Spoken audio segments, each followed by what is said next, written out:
teach the people how to do this. So I was there for 4 years. And I would do demonstrations. So I had this couple here, and this fellow had all kinds of affairs, and he was playing all with women. And so she was very depressed that she wanted to commit suicide. So when we looked at this whole thing, and she looked inside, what she really wanted is to live, but to live a happy life. But the presenting problem, which was not the problem, was she was suicidal. So after we worked for about 20 minutes, she said, I feel so angry. I feel so angry. I've never felt so angry before. And I said to her, and then, what is it now? She said, now I want to kill him. Now I want to kill him. Okay, so from one extreme of saying, I'm willing to commit suicide so that my husband can have all the women in the world, to do him a little favor, she was now going to do herself a favor in killing him. That was the beginning of the energy that I needed for her to come to a different space with herself and each other. So making choices is becoming responsible for your own yearning is a very big factor. How can you teach people responsibility?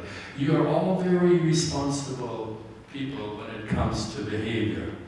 We did a study once and looked at how responsible are you in your behavior. We're using the iceberg. And most people would rank in the 80s, 90s responsible. They keep their word, they do what they're supposed to, they do what they're very responsible. But when it came to their feeling, their responsibility dropped drastically because they were not responsible for their feelings. And when they looked at their perception, their thinking, that was very low. When it came to meeting their yearning, it was very low. So in our system, we're talking about responsibility at the inside, not just at the outside. At the outside, most of us do a pretty good job. But in the inside, we're not doing so well. Okay, and the last one I would like to talk about is this word congruent. Congruent. So a lot of people have talked about it. If I tell you how I feel, I'm congruent. If I'm angry at you, I'm congruent. That is not so. That is not so. You are in touch with your feeling, but you're not congruent. So let me tell you what congruent means in Satir terms. Satir terms, congruent means you are in harmony with your life force. That unique manifestation of the universal life force. Congruent means you're in tune with it. You know, if you're a classical music person, you know, when you go to a symphony orchestra, they all tune in, they all become in tune before they play. And so in our system, we want to be in tune with yourself first. So you are in tune, so you work through that, so the whole iceberg is in tune. You are in tune with your feelings, you're in tune with your perception, you're in tune with your expectation. All from the same note, the basic note. Orchestra's basic note is an A, right? So you can tune with your basic note, with your basic vibration, and then you make sure that you're not static, that you're in tune with yourself. So congruence then becomes a major factor for the therapist to be congruent and for the client to be congruent. I was told that today we want to stop in time, so let me just go and see what else we can do quickly. Do you have icebergs, mongols, and the process of change? Let's look at the couples.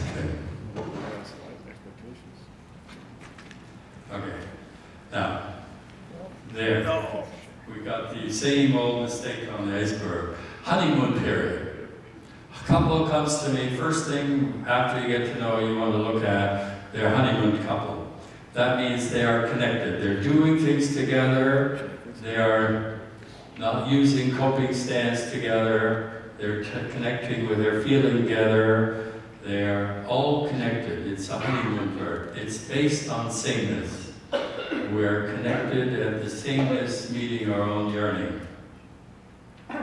Okay, and then here's another picture. When they come to you, they are disconnected at many levels. They're blaming, okay, they're not doing things together, their feelings are not shared, or they're sharing negative feelings, and their perception and expectations aren't being met. And they're disconnected from each other's yearnings. So their life force isn't there. So we want to move them from the second picture to the last picture. Bill said he would come here 5 minutes early, so I've got 3 minutes left. Let me tell you a little about what's happening in the world. We have been working on training therapists, and I always talk about China, even though Hong Kong is doing a marvelous job. In Singapore is doing a marvelous job. And in Thailand, we have a 3-year contract with the College of Psychiatrists. The government of Thailand wants every psychiatrist to become a Satir therapist. It is extremely exciting. They pay the bill for all of them, and they put them up in beautiful hotels for 3 years term. We go there twice a year for 6 days. And so lately, I was invited to come to China. And the lady that invited me is Manita Choi. Manita, where are you? Would you stand up? Would you give her a hand? She is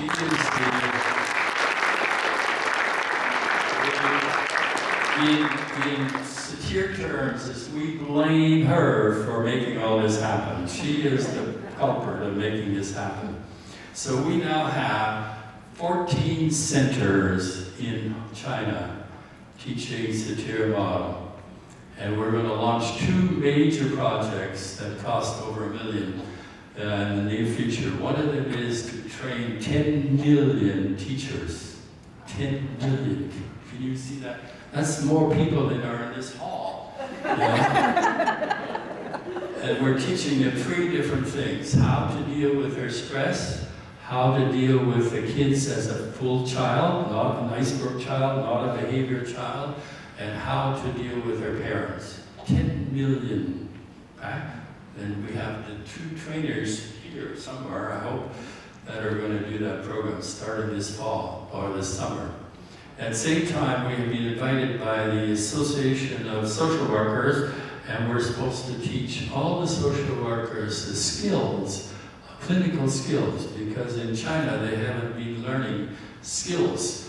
They've been learning a lot of theory and policy, but not skills.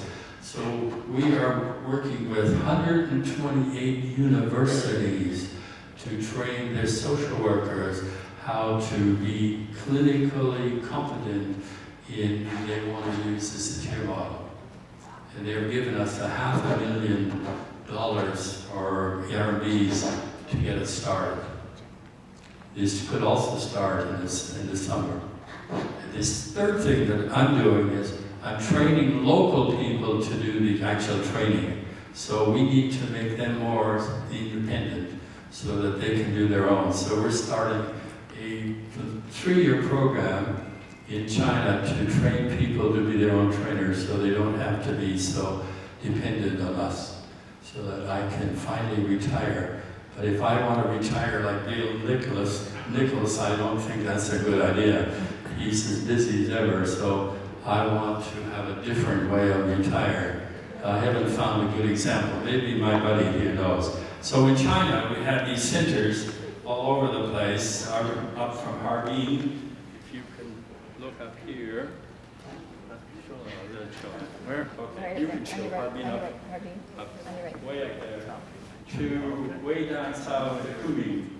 That whole side there is filled with training places, training centers that are now working very hard in doing this.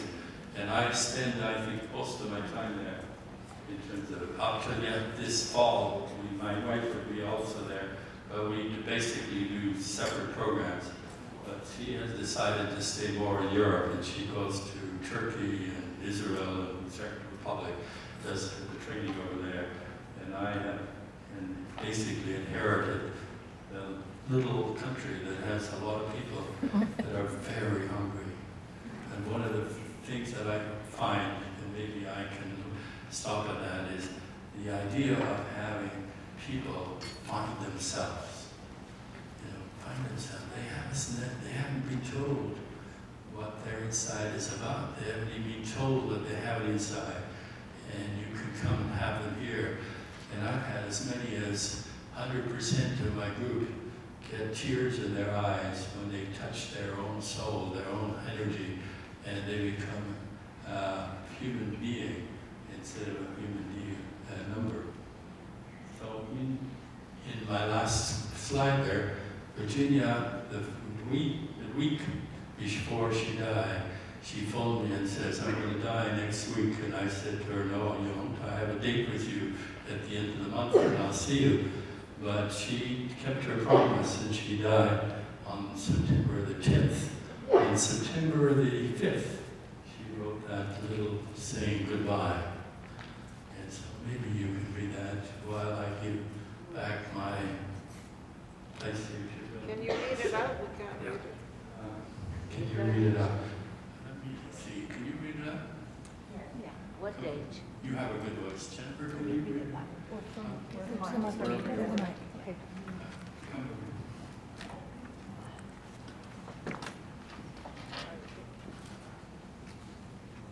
To all my friends, colleagues, and family, to all my friends, colleagues, and family, I send you love. Please support me in my passage to a new life. I have no other way to thank you than this. You have all played a significant part in my development of loving. As a result, my life has been rich and full, so I leave feeling very grateful. Virginia Satir. How old?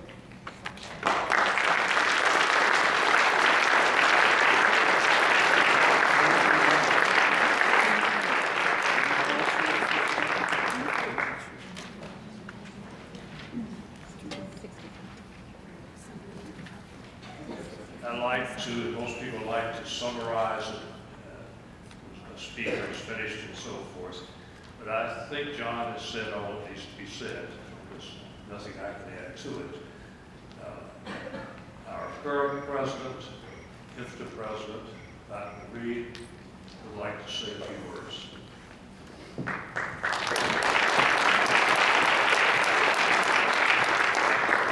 This was a real tribute to Virginia Satir.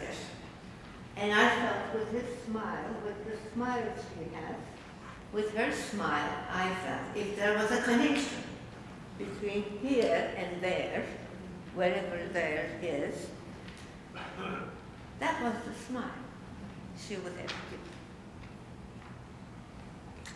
I think two basic questions we human beings ask ourselves, two major questions. Who am I? And where do I belong? And these two questions have been more prominent in the last decades. And those were the first two levels, aren't they, of Virginia Satir that are now seen. But then the other levels that we just saw, I'm really being exposed to all this for the first time. So it's an excellent introduction. It was an excellent introduction of Virginia Satir for me. But it resonated many other beautiful philosophies and thinkers of the century and before. Martin Buber, for one. The I and thou relationship with the clients we have, the equal human-to-human relationship. But in order to do that, you have to have a connection within yourself. Within yourself, with the larger, this is over exactly.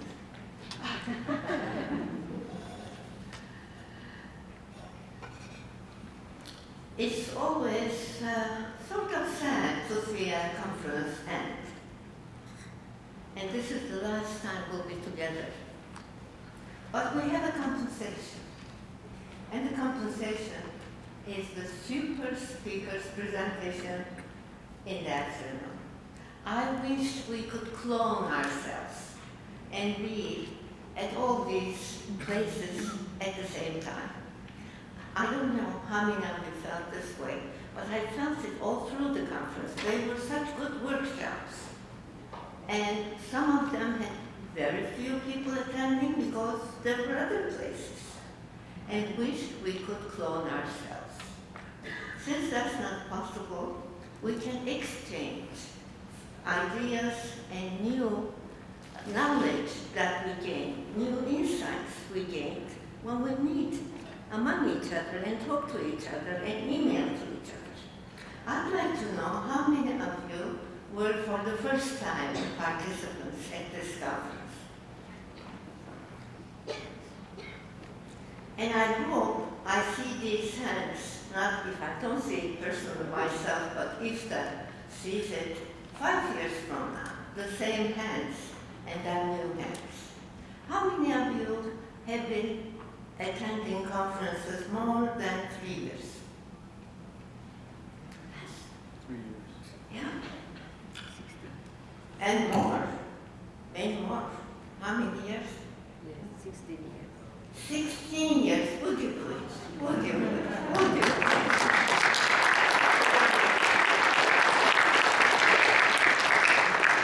This is real commitment. Commitment not just to an organization, commitment to a cause, to a mission. 96. It's one. Greece. 19? 96 in Greece. Increased 1996 for the first time. Well, the world belongs to us. It's amazing how so many countries came together at this conference. And hopefully we'll continue our connections because we are joining our energies around the same subject. Healthy families, so new generations can develop as healthy individuals and communities. Thank you so much.